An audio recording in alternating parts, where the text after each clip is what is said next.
Have you been asked by a supervisor, what research design are you using? And suddenly, you don't know what to say. In this, you are not alone. One of the most confusing parts of chapter 3 for many undergraduate students is research design. Some students choose or select research design because they saw it in another project. Others select one without understanding whether it actually fits for their study. And the result, confusion, corrections, and unnecessary delays. In this video, I will explain what research design is, the most common type of research designs, and how to choose the right one for your thesis or project work. So let's get started, or let's begin. So what then is research design? So let's keep this simple. Research design is simply the overall plan or blueprint you use to conduct your study. Think about building a house. Before construction starts, you need a plan showing what will be built, how it will be built, and what materials is needed. Research works the same way. Your research design guides how data will be collected, who will participate, and then how information will be analyzed. Without a research design, your study lacks direction. That is why it is one of the most important part or aspect of chapter 3.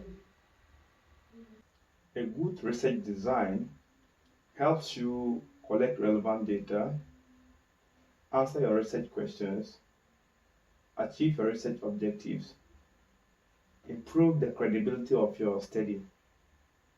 Choosing the wrong design can make it difficult to answer your research questions effectively. That is why understanding research design is essential.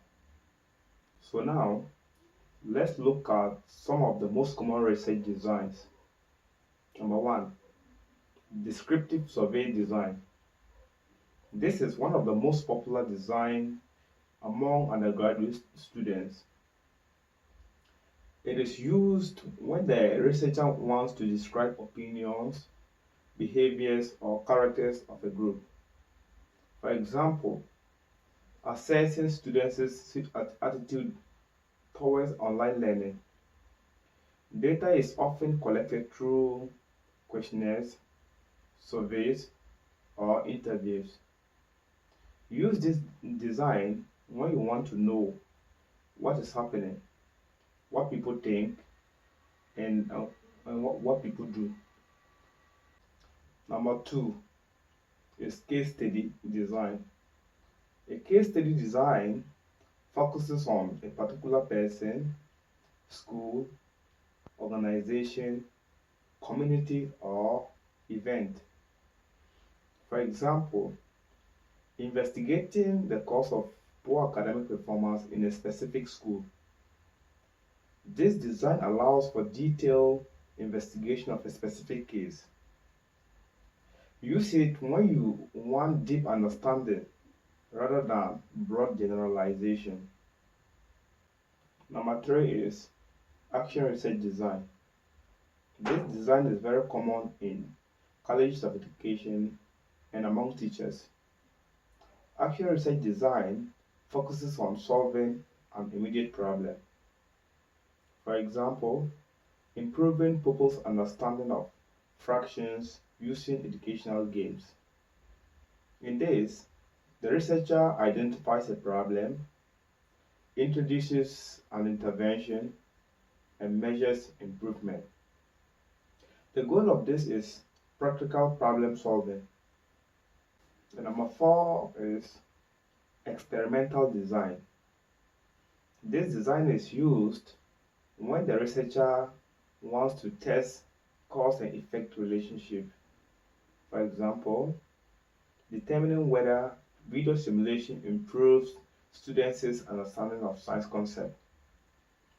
It usually involves experimental group, and then control group. This design is common in science and educational research. And the fifth one is correlational design.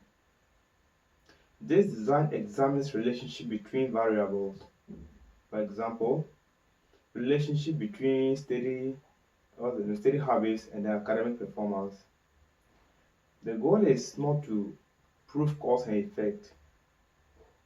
Instead, it determines whether variables are related. And these are the 5 common research designs we have. Now, the important question: how do you choose the right research design? Ask yourself these questions. 1. What is the purpose of my study? If you are describing an opinion or a behavior, you opt in for a descriptive survey design. Second, am I solving a specific problem or classroom problem? Use action research design. Third, am I testing an intervention? Use experimental design. Fourth, am I studying one specific school, person, or organization? Use a case study design. Fifth, and the final, am I investigating relationship between variables? Use correlational design.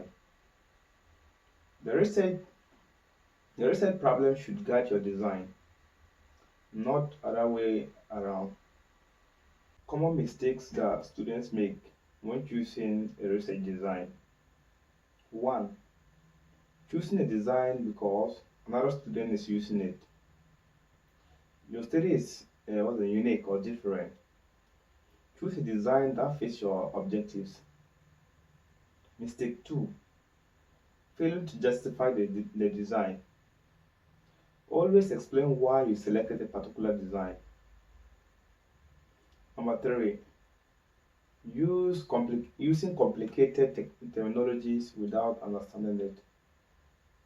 Keep your explanation simple and then clear. Mistake 4.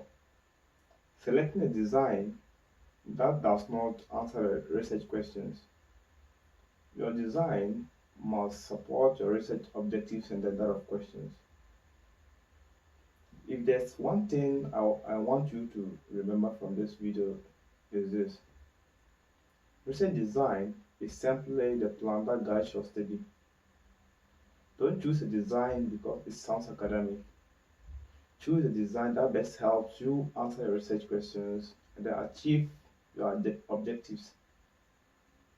When your topic, objectives, and research design aligns, writing chapter 3 becomes much easier.